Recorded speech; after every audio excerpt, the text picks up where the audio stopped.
The autumn wind carried the scent of rain across the parking lot of Miller's gas station on the outskirts of Portland, Oregon.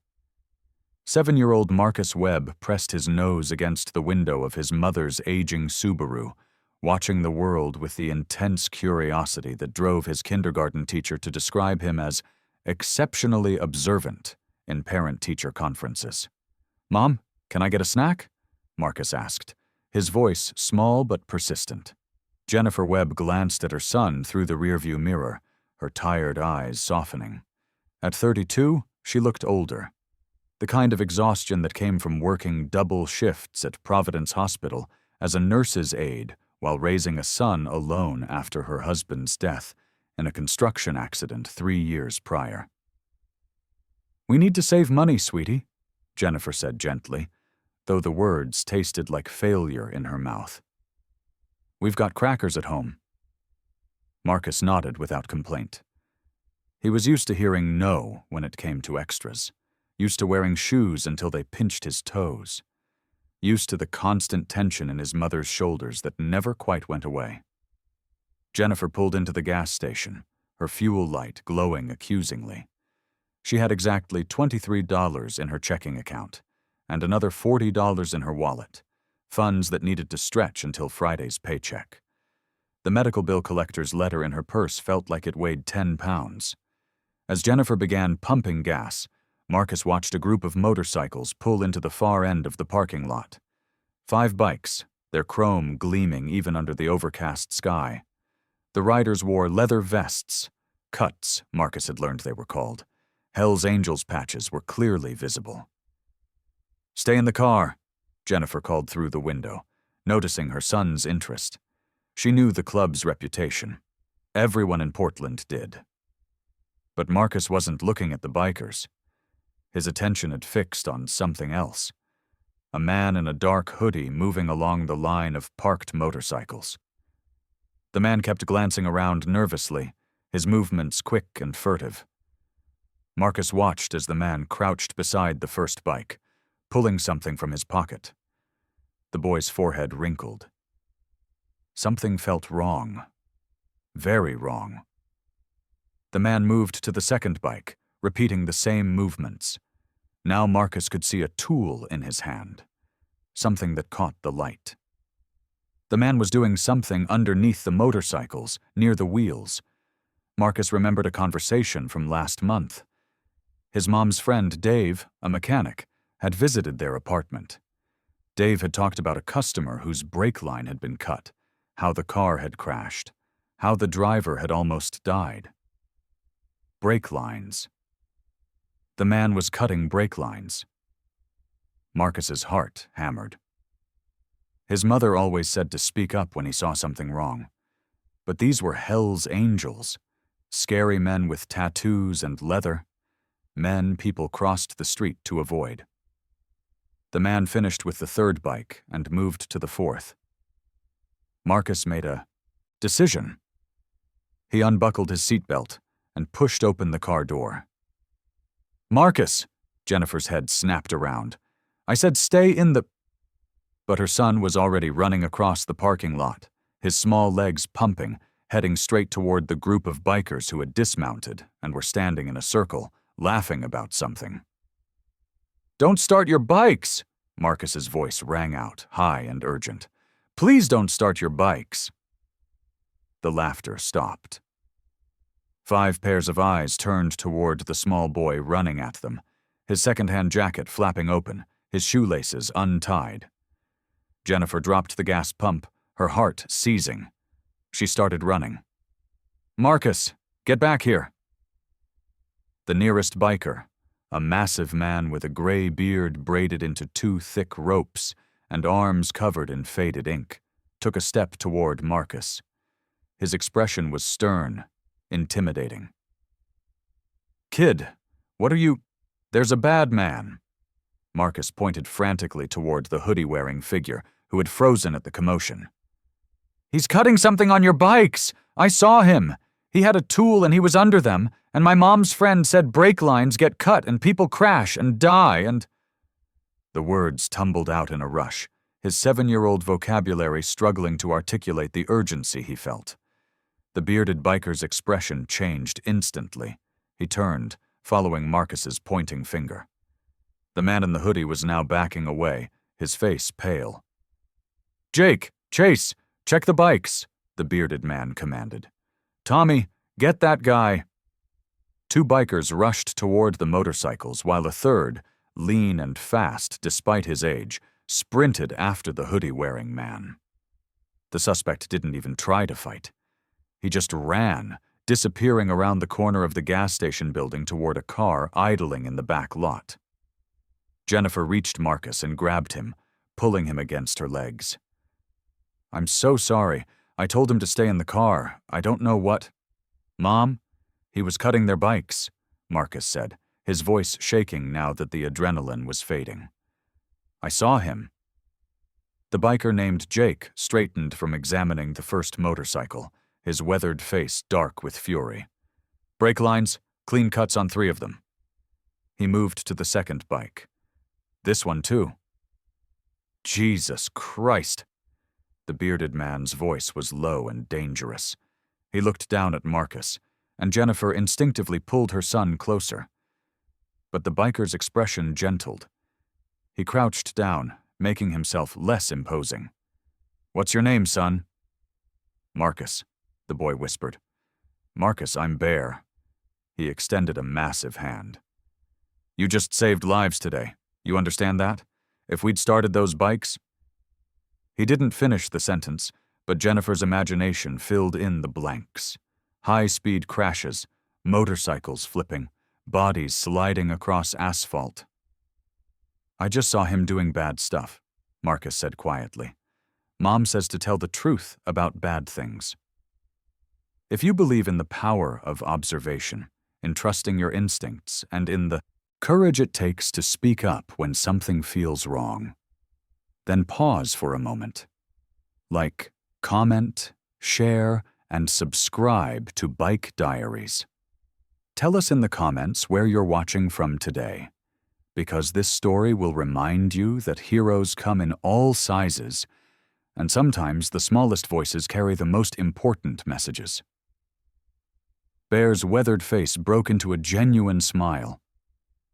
"Your mom's a smart woman." He stood, his attention shifting to Jennifer. "Ma'am, I'm Bear, Sergeant at Arms for the Portland chapter. Your son just prevented a tragedy. We owe you both." "You don't owe us anything," Jennifer said, her voice shaking. "Anyone would have—" "No." Another biker approached, younger than Bear, maybe late 30s, with intelligent eyes and a scar across his jaw. "Most people would have looked away. Didn't want to get involved. Your boy spoke up. That's not nothing. I'm Cole, Vice President." The biker who'd chased the suspect returned, breathing hard. "Got his plates. Silver Honda Civic, Oregon plates TRJ 847. He's gone, but I got a decent look at his face." Bear pulled out his phone, already dialing. Jennifer stood frozen, Marcus pressed against her side, watching these men transform from relaxed riders into something harder, more focused. A Portland police cruiser arrived within 10 minutes. The officer who emerged was middle-aged, with tired eyes. "Bear," the officer said with a nod. "Got a call about vandalism." "Attempted murder, Officer Davidson," Bear corrected. "Someone cut brake lines on 4 of our bikes. This young man witnessed it." He gestured to Marcus. Davidson took Marcus's statement, his voice gaining confidence as he described the man's movements, the tool in his hand, how he'd worked on multiple bikes. "We should go," Jennifer said quickly after giving her own statement.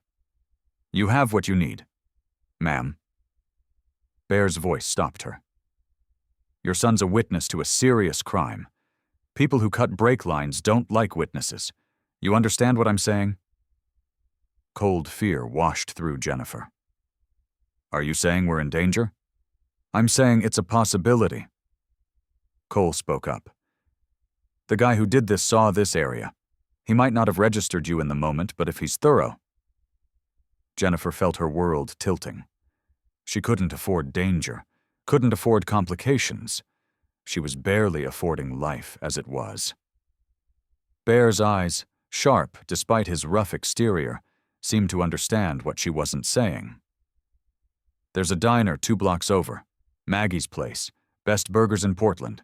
Let us buy you and your boy lunch while we wait for the detectives. Least we can do." Marcus tugged at Jennifer's sleeve. "Can we, Mom? Please?" Jennifer looked at these men. Outlaws. People she'd been taught to fear. But Marcus had just saved their lives, and they were offering kindness in return. "Okay," she heard herself say. "Just while we wait." Maggie's Diner was a Portland institution, unchanged since the 1970s. The waitress, a woman in her 60s with kind eyes, didn't even blink when 5 Hell's Angels walked in with a tired-looking nurse and a small boy. "The usual, boys?" she called out. "And whatever the lady and her son want," Bear replied. "On us." Jennifer ordered the cheapest items: grilled cheese for Marcus, soup for herself. The waitress, whose name tag read Maggie, gave Jennifer a knowing look. "2 burgers, fries, milkshakes for both," Maggie announced. "Growing boy needs food, and you look like you haven't eaten properly in a month." Jennifer wanted to protest, but the truth was she'd been skipping meals to make sure Marcus had enough. While they waited for food, Cole sat across from Jennifer and Marcus. "I need to ask you something straight. Is there any reason someone would want to hurt you or Marcus?" "My husband died 3 years ago," Jennifer said quietly.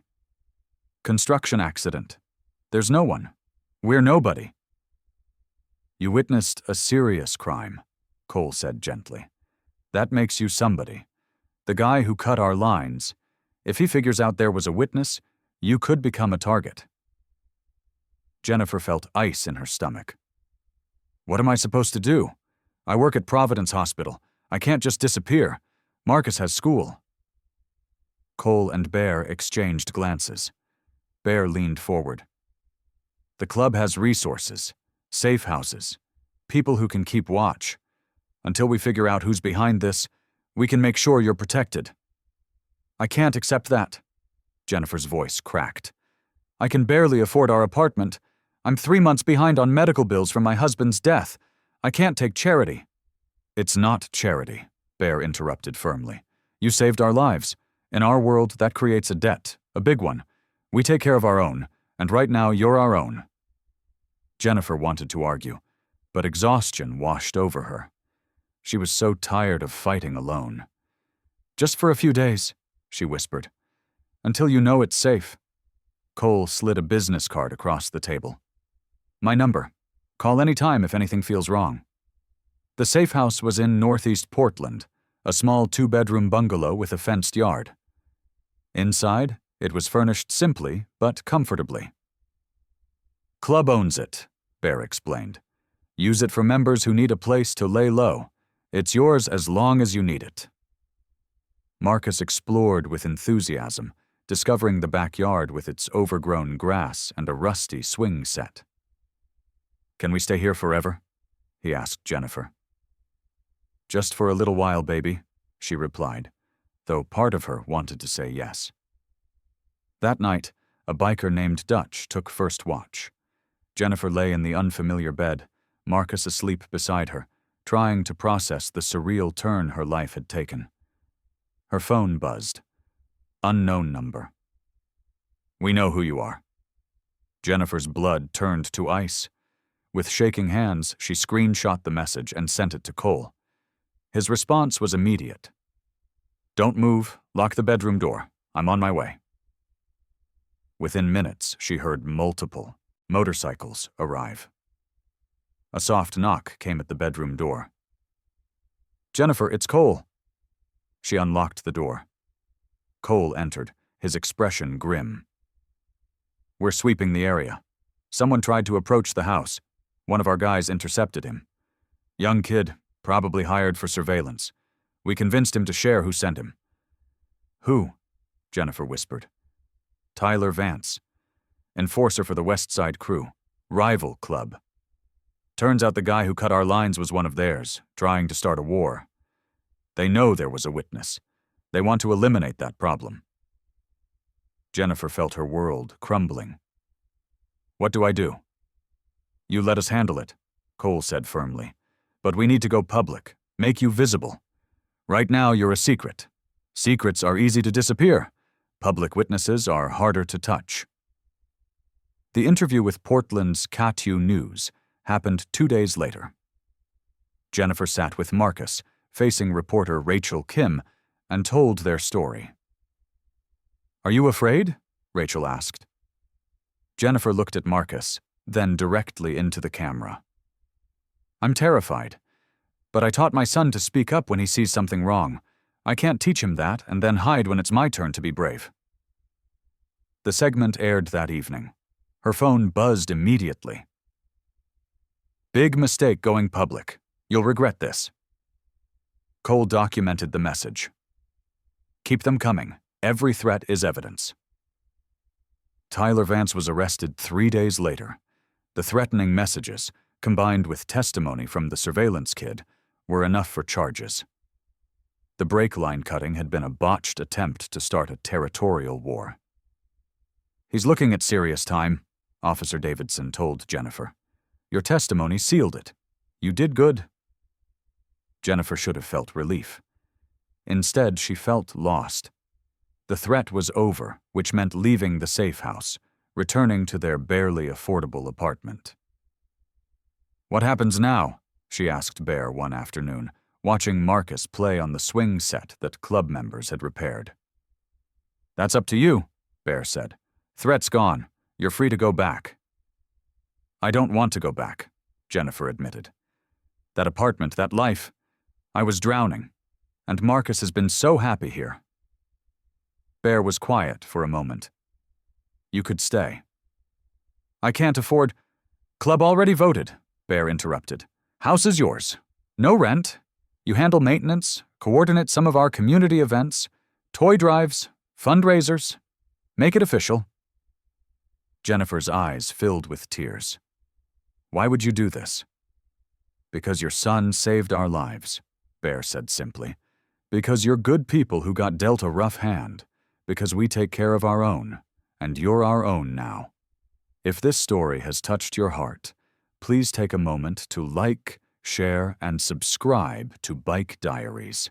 We bring you stories that prove heroism comes in all forms, that courage isn't measured by size or age, and that sometimes the smallest voices carry the most important messages.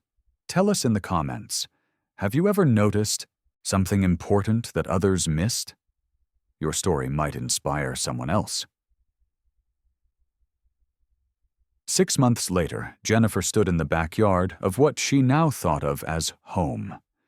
The grass was green, properly maintained. The flower beds she'd planted bloomed with roses and daisies. Marcus's laughter rang out as Cole pushed him on the swing. The man had become a fixture in their lives, his courtship of Jennifer slow and respectful. The medical bills were manageable now. Bear had connected her with a lawyer who'd negotiated the debt down. She still worked at the hospital, but only 1 shift instead of 2, because the club paid her a modest salary for coordinating their outreach programs. The Portland chapter's reputation had shifted. Still respected, still feared when necessary, but also known as the bikers who protected a widow and her son, who organized the city's largest toy drive.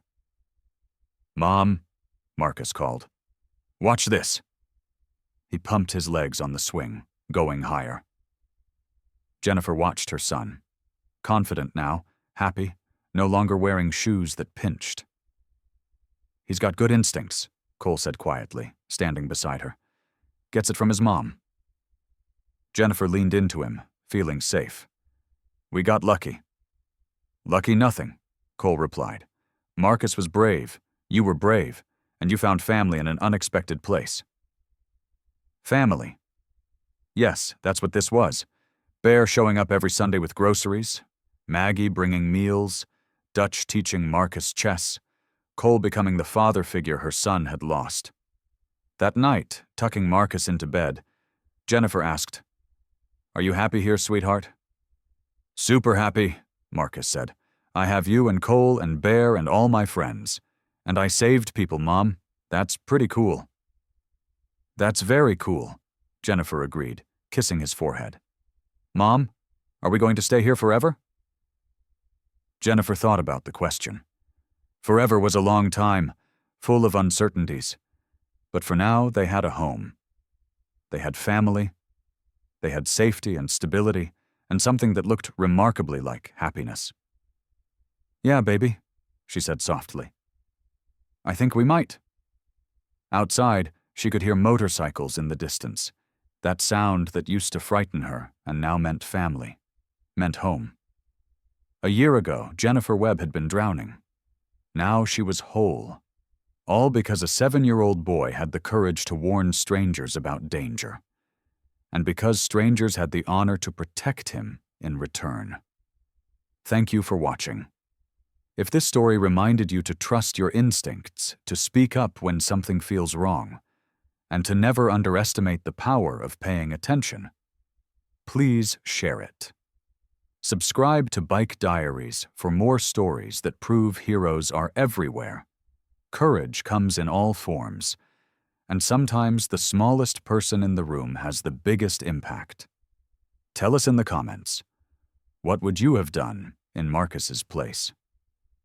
Sometimes, Jennifer reflected as she watched Cole and Marcus playing cards at the kitchen table, family finds you in the most unexpected ways, and sometimes the most unexpected families are exactly what you need.